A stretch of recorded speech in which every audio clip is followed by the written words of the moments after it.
how to remove and clean a carburetor on a 2004 Honda Recon 250 four-wheeler.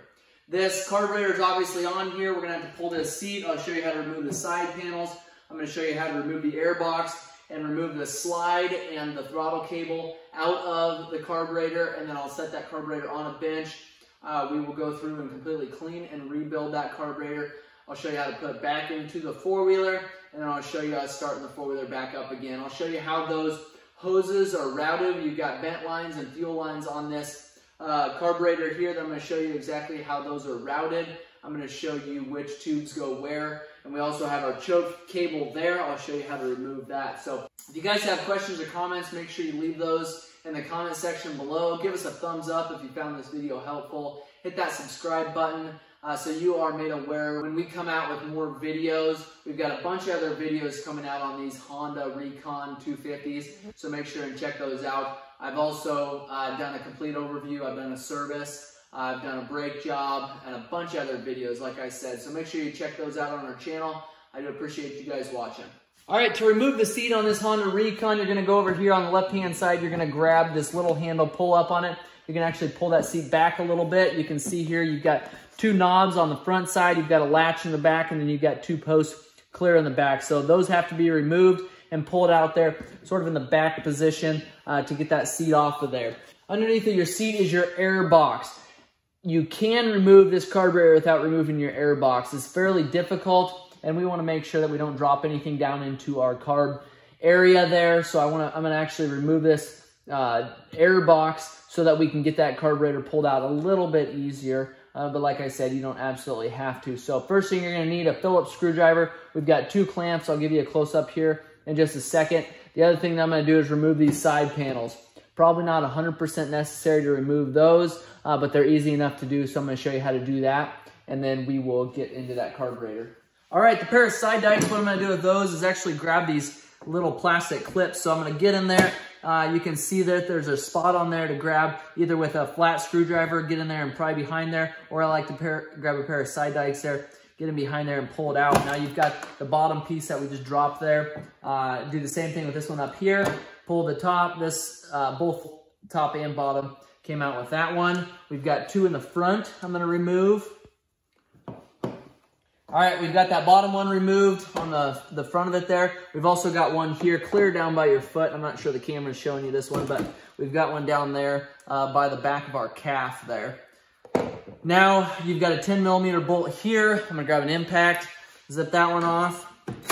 And that one actually doesn't have to come out all the way. You can take it out all the way, but there's a little slot on here on this panel that'll allow you to slide it off. Now you can take and pull that panel off. Next thing you're going to do, so you don't forget, is turn the fuel into the off position. So that is horizontal there. And we're going to do the same thing on this side here. Loosen this 10mm, pull our clips off of there, remove this panel.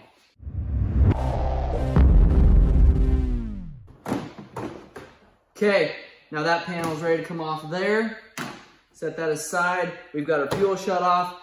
We've got our air box. We've got two of those same clips up top here. Okay, we'll grab our Phillips screwdriver. Sometimes these clamps for these air ducts can come in from the side. Sometimes they'll be at the top. So you just have to find where your Phillips screw is on this clamp here. Get that loosened up. You want to spin it, I don't know, 10, 15 times around. Make sure you're plenty loose there. You don't want that catching on anything.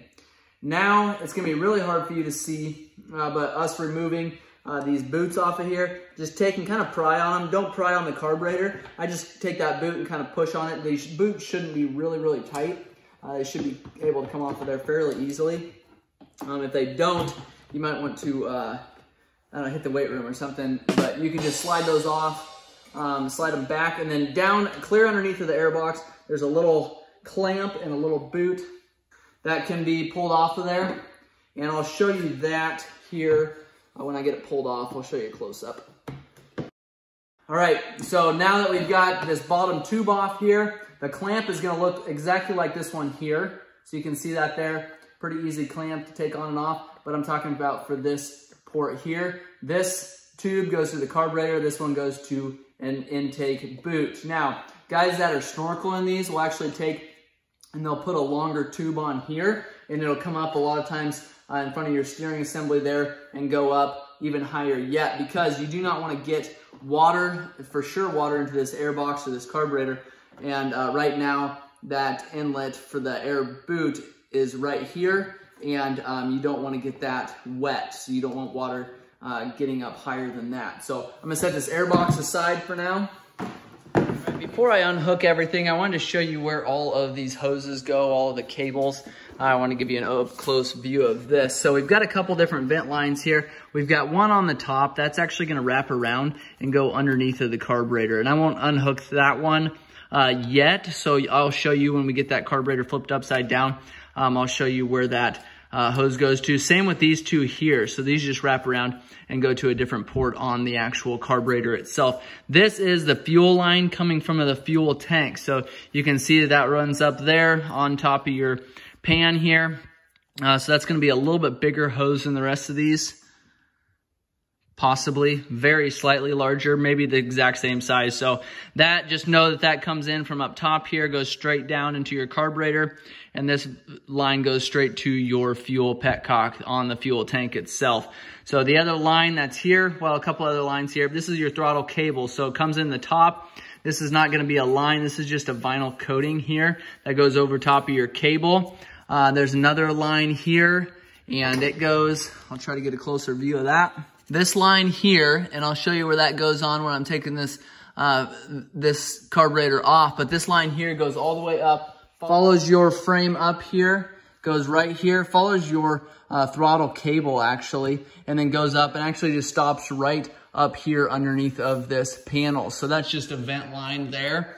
And that is, they're trying to get that as high as possible so you don't get water in there, which is why they put it clear up here. The other line that you have here is your choke cable. It's going to be up here by your dash. It's going to come down, follow your frame along here. It's going to follow your throttle cable, which is here. This is your choke cable. It's going to go down to the left-hand side of your carburetor.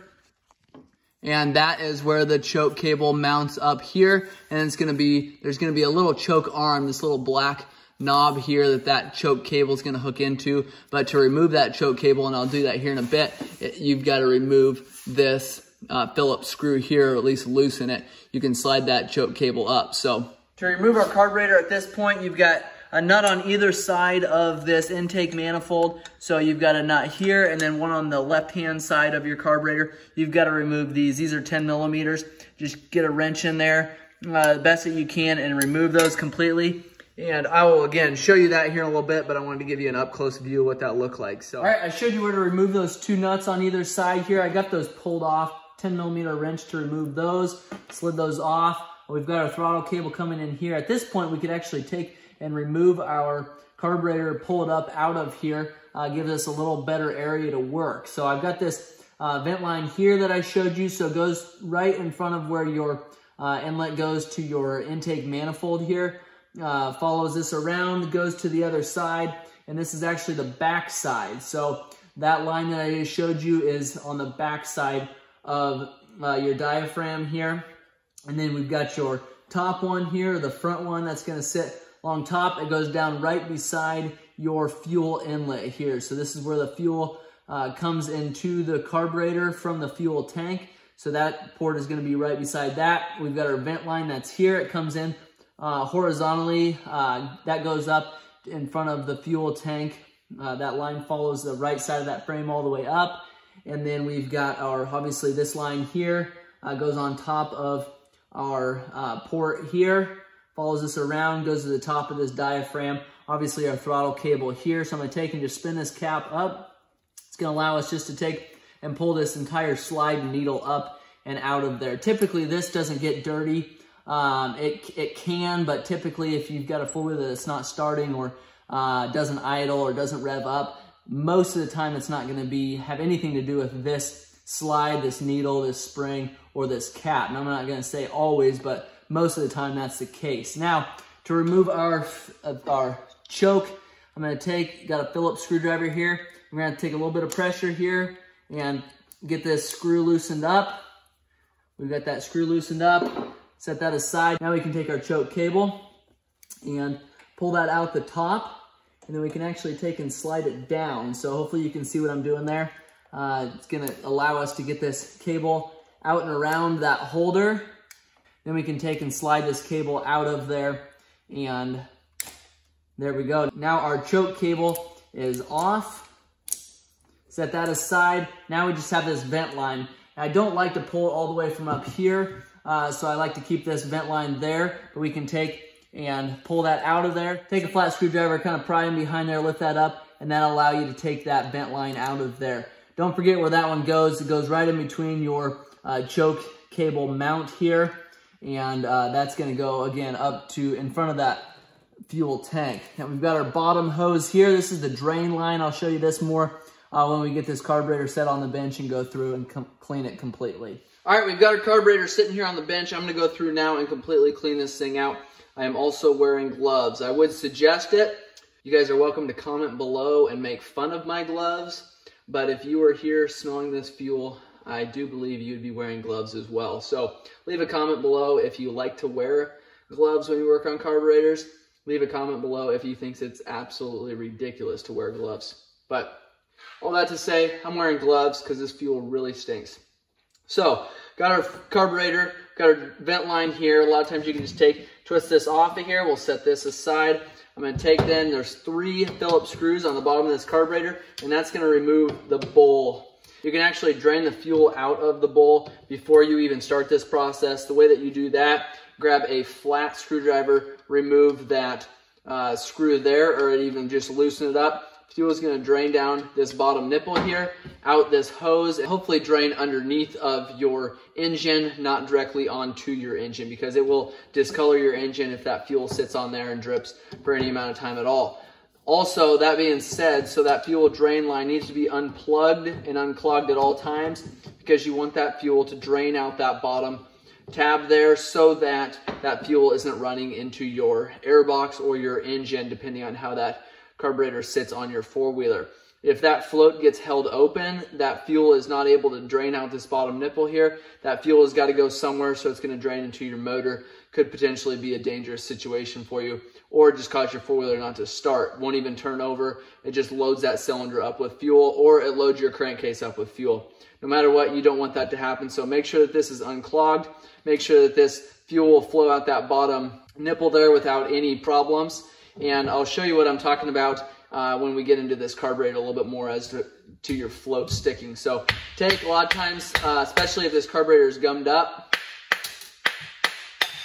take and tap that off of there. Be really careful doing that so you don't break any of your parts inside of your carburetor. That bowl removed now, you can see how filthy and disgusting that carburetor is. We've got a plastic piece here. Make sure, I'm going to leave this carburetor here for just a second to allow you to look at where this groove sits. This post here is going to sit right directly in the center of this groove. So when you go to put that this plastic piece back on, just slide it on just like that. Go ahead and set that aside. This obviously needs some serious cleaning. You want to make sure that this O-ring is good. We've got a carb kit on order. We've got our float here. Now what I was saying about your float sticking, you've got fuel coming in here from your carburetor. That fuel is going to, obviously your carburetor is going to be sitting like this, and I'm just going to tip it up like this. So you know the carburetor sits here. I'm going to tip it up so I can show you what it looks like here on this side. Got fuel coming in here, runs through a port here, comes out. Your float's going to drop down. It's going to work exactly like a toilet bowl. So when it starts filling up, it's going to lift this float up. It's going to then shut that fuel off, and that's your fuel valve that sits underneath of here. So that fuel is going to drain down. This is going to open up. It's going to allow more fuel in. If you have a bad needle valve, which is this, or a float valve, you are going to have an issue with fuel constantly draining into your bottom bowl here. And then you hope that it's going to drain out this bottom nipple here. Otherwise, that fuel is going to go into your cylinder. So make sure that your seat is in good condition. Make sure your float valve is in good condition. Make sure you get that all cleaned out before going back together. So to remove our float here, I'm going to take, and typically it's your pin goes out this way. I wouldn't say that's always the case depending on how this was put back together originally, but you can take a needle just like this or a pick and take and just tap on it. You do not want to tap too hard because you could break this post off of there. Okay, a lot of times what I'll do if it's not coming, I'll take and set it on something, like let's take this cap for instance, but obviously going to be something more solid than this. Going to take and set that post right on there to give that back post a little support there, and then you can take and tap on something just like this. This one came out fairly easily, didn't have to tap very hard at all to get that out. We'll take and pull that the rest of the way out, set that aside. Now we'll take and pull our needle out. This is not a replaceable seat, so typically you would say needle and seat. This is not a removable seat, so if this is worn out or it's squared off because this needle's sliding up and down, you just have to replace your carburetor. That is a brass insert. You probably could replace that. Sometimes you'll spend more money on that brass insert and the labor to replace that, so you just end up replacing the carburetor. I'll put a link below for a complete carburetor if you need those. I'll also put a link below for the carb kit. Make sure you check those out. That's going to be important for rebuilding these carburetors. You want to make sure you've got a good O-ring. You want to make sure that your jets are cleaned out really good. Make sure your needle here, your float needle, is in good condition. There's a rubber tip on here. You don't want those rounded or grooved at all because then that's not going to shut the fuel off. Grab a flat screwdriver now, and you're going to remove, this is your main jet here, so it's going to be the tallest one. And what's going to a lot of times happen is you're going to pull out this main jet and the main jet holder. So you want to separate the two, grab an 8mm wrench, put your flat screwdriver in here and turn those out. The main jet is you want separate from this piece here, the main jet holder. You want to make sure that all those ports and orifices are cleaned out when you're going through and cleaning your carburetor. So we'll separate those before we get into the clean mode here.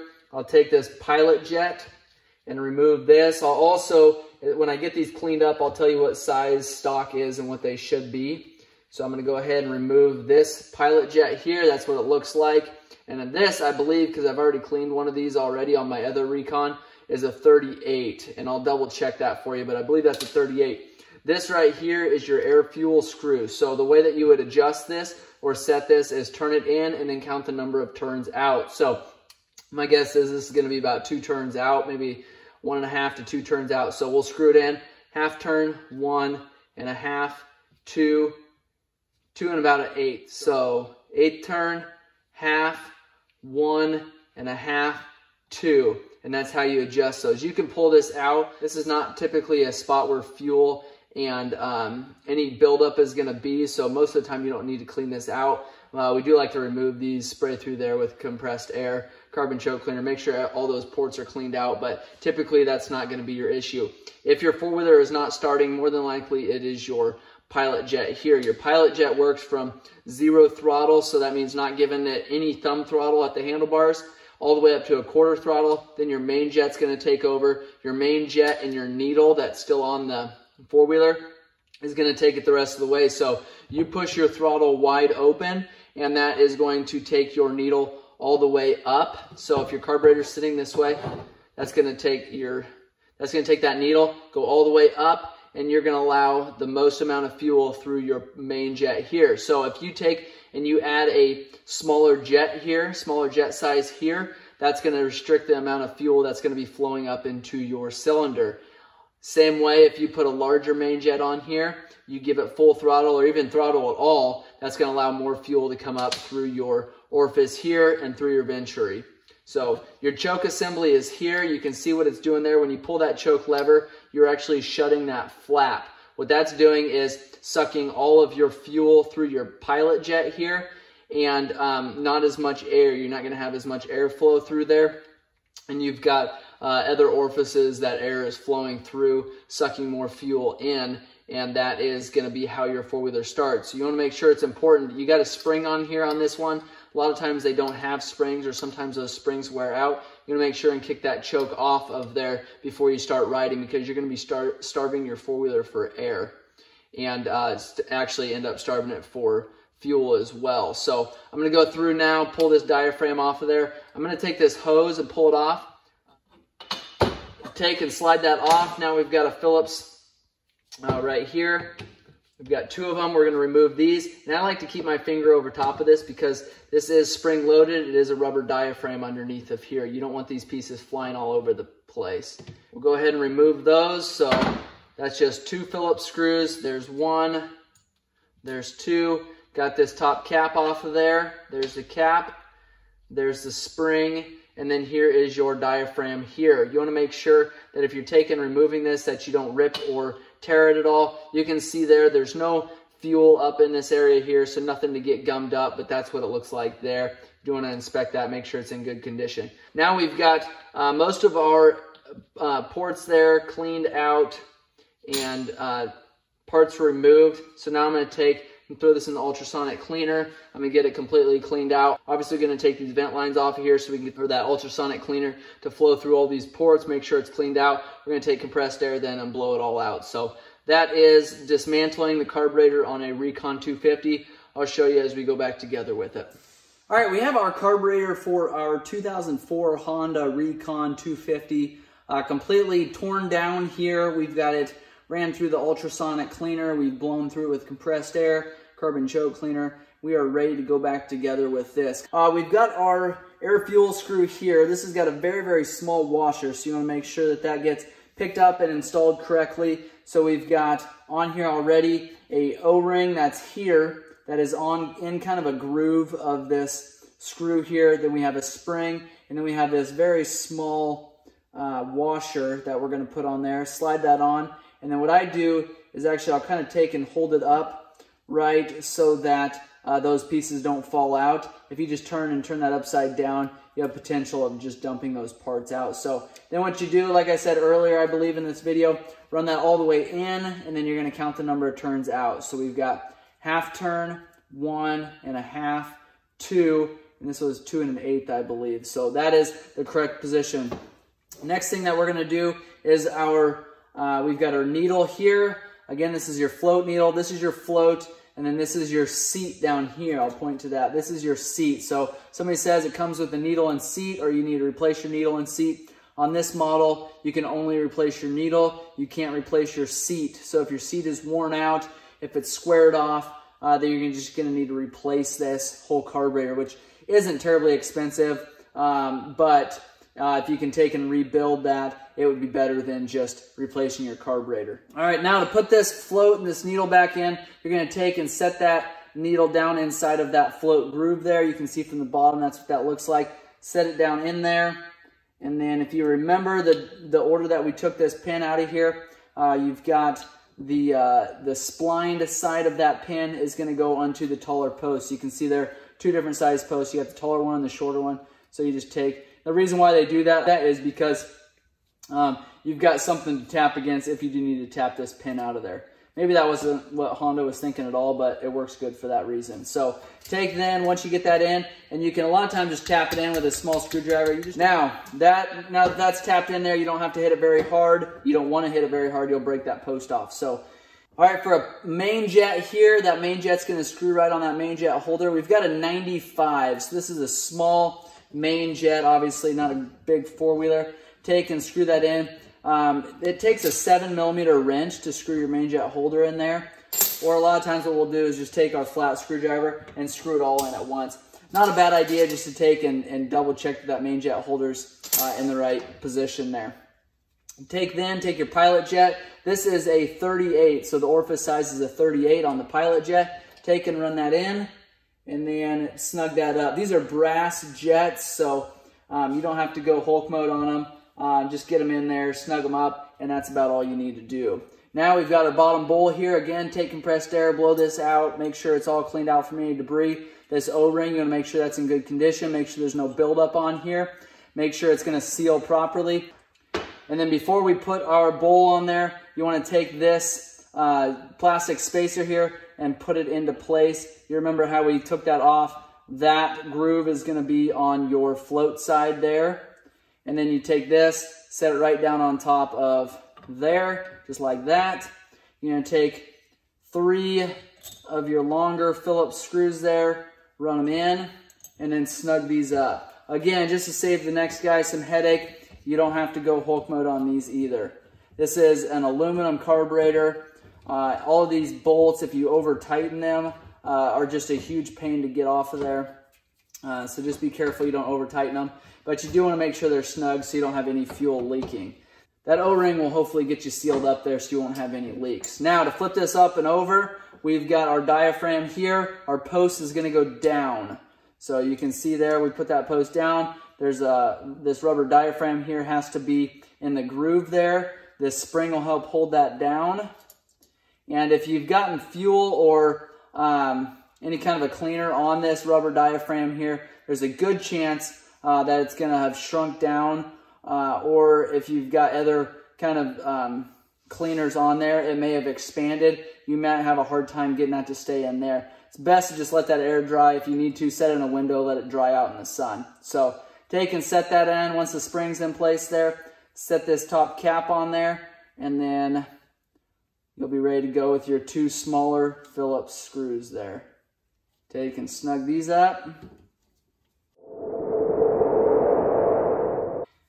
All right, and we've got those snugged up. Now to go over these hoses one more time, just make sure you've got these in the proper area here. You've got this line here that kind of sits on top of the other line, but this just circles around, goes right down beside your fuel inlet here. So this nipple here goes straight to your fuel valve or your fuel tank. That's what that nipple does. That's why we don't have anything on it this time. We've got a hose here that sits kind of right beside that other one that we just talked about. That circles around, bends underneath by this choke knob mount here, goes underneath and goes into that nipple there.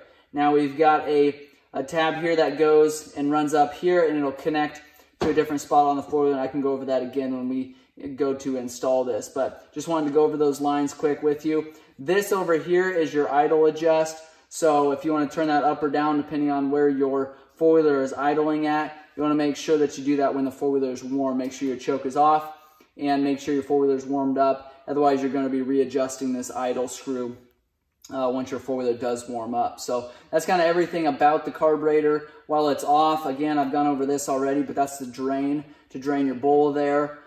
This is going to be your engine side here. This is going to be your air filter side here. So hit the choke button or pull that knob there, or hit this little knob on the side of the carburetor here. It's going to shut that port there. It's going to allow less air to flow right through that venturi on that carburetor. So we're going to now take you over to the four-wheeler. We're going to get this installed. We're going to fire this four-wheeler up. All right, reinstalling this carburetor on the Recon 250. I've got the carburetor in my hands here. You want to make sure that you've got this bottom hose. Doesn't really matter which direction it is, except for there's already a clamp on this side.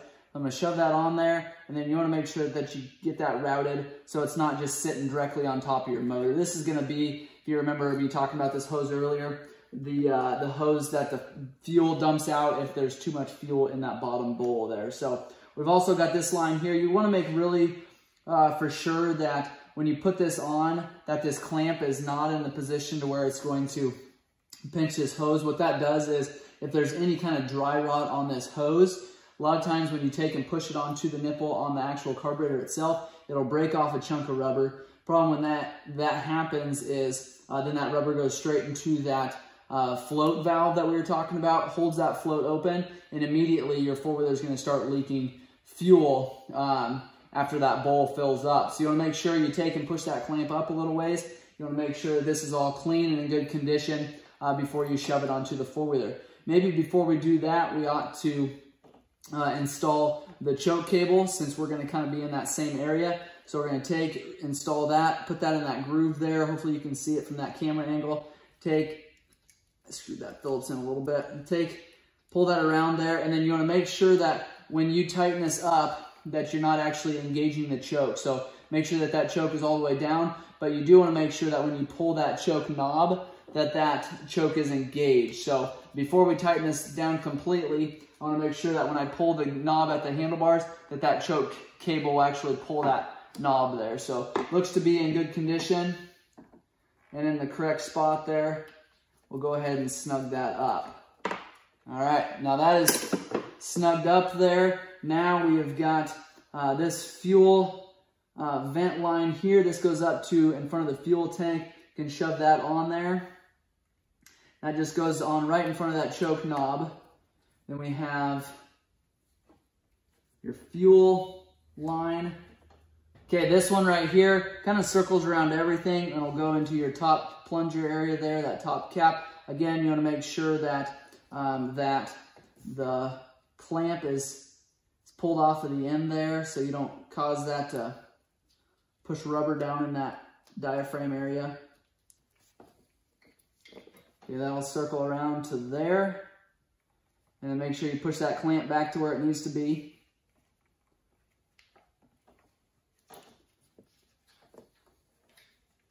Okay, now I'm going to take and make sure that this O-ring, before you get too far, make sure that that O-ring is in good condition. That's what's going to seal off so you don't have an air leak going down into your engine.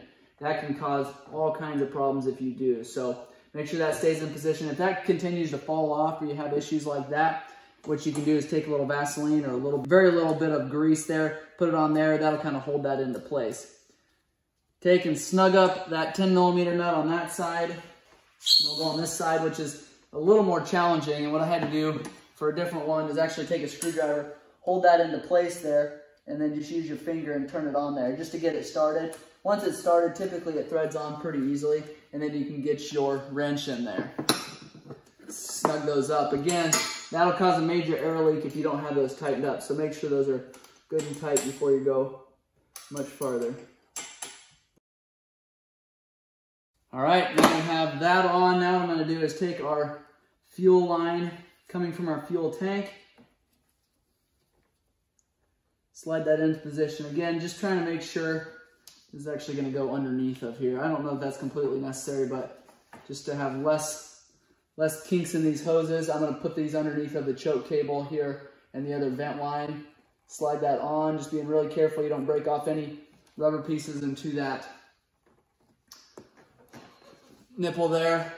Then we'll take this clamp and set it down right on top of that hose there so it's putting pressure on that hose. I'm going to need a pair of pliers to do that. Okay, take that clamp, slide it down. Okay, that's in position there. Okay, now we've got our top cap. This is actually going to just go down one direction, so you've got your idle side on that one. We've got our idle screw adjustment on that side, and this has just got a small pin to keep this slide going straight up and down. So slide that down into place there. You might have to wiggle it back and forth a little bit, and then take and screw that on.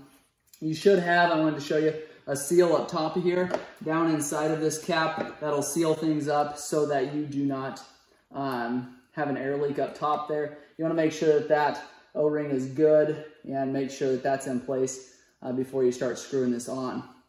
Now, once you get this screwed on here, you can take and push on your throttle. That should go up and down freely. If it does not, you may have other issues. I've had people try to put these on the wrong side, and that actually that idle adjust tab or that notch where that is will slide down on top of that groove on the left-hand side, and it'll keep that slide held clear open. So if your four-wheeler, as soon as you start it, is bouncing off the rev limiter, more than likely what happened is either put that slide in the wrong direction, or that slide for whatever reason is being held wide open. So you want to make sure that that's not the case. Now what we're going to do is take and put this vent here in place. You've got your tab here that you want to make sure sits down onto. There's a frame rail that goes right down underneath of your fuel tank. You can just take and press that down into place. Okay, we'll stick that tab down there, push that into place. These hoses will come over top here, go right into this groove on this air duct.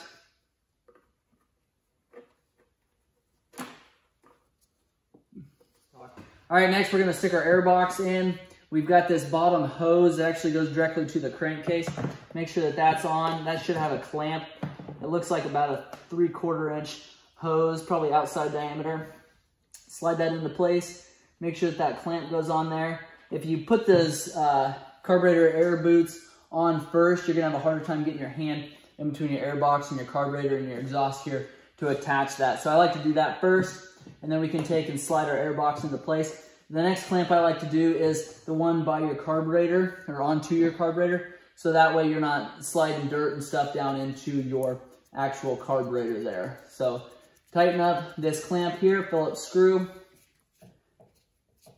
And then you can get your hand down alongside of this other air intake here and push that one into place. A little more flexible on this boot here. And then you might have to take and slide your hand behind it and put a little pressure forward while you're pushing this air duct in. Slide your clamp to a place that you can get to it with your screwdriver. Since this side panel is off, we can come in from the side there, snug that up. Now at this point, you could actually take your four-wheeler, start it up. All you have left is side panels and rivets here to put in your air box. So we're gonna go fire it up at this point. Make sure you turn your fuel on. So we get that slid on. You wanna make sure you're not dumping fuel out the bottom. Once that bowl is filled, if you are dumping fuel, like I said, more than likely something was stuck in that fuel line holding that float open. I'm pretty confident in my work here, so I'm gonna start putting these rivets in while I'm letting that bowl fill up with fuel. Slide that on, turn it on, choke it.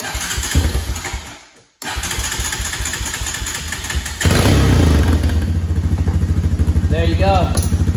So a four-wheeler runs good, starts up good once you pump fuel in there. So sometimes it takes a little bit to pump that fuel into that carburetor, into that engine, since everything was completely drained. So now that fuel's in there, starts right up, it idles good. Maybe idles a little bit high, so I'm gonna turn that down. Not a big deal, but I'm gonna let that warm up first. We've already shut the choke off. On this one, it's sort of automatic, it's spring loaded, and it kind of just drops that throttle down, or that choke lever down, after you let go of that knob. So that is the carb clean on a Honda Recon 250. If you guys have questions or comments, make sure and leave those below. If this video has been helpful, make sure you give us a thumbs up. Make sure you subscribe to our channel. I'm gonna go ahead and throw these panels on there, and we are gonna be good to go. I've got a handful of other videos coming out on this Recon, so make sure you check those out. We're gonna service this one. A couple of wear parts we're gonna take care of. Otherwise, these four-wheelers are in great condition. Gonna probably end up selling one of them. I've got a electric shift, and I've got a foot shift. So let me know in the comments below what you guys feel these are worth. Also, any parts or tools that we use during this video, I'll have links below. Make sure you check those out. Again, I appreciate all you guys watching.